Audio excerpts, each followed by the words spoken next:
And again, a lot of people again have been asking your membership rings, membership itineraries, and things like that. Yes, a lot of people. First, you release there are some cards. This you don't see this online. You don't see this online.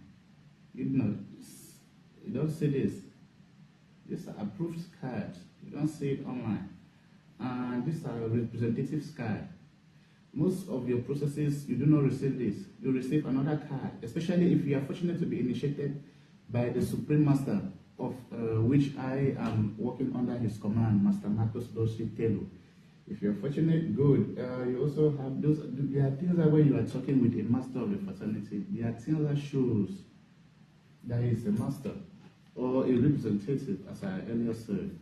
These are official stamps, official, that is being used for processes of members. And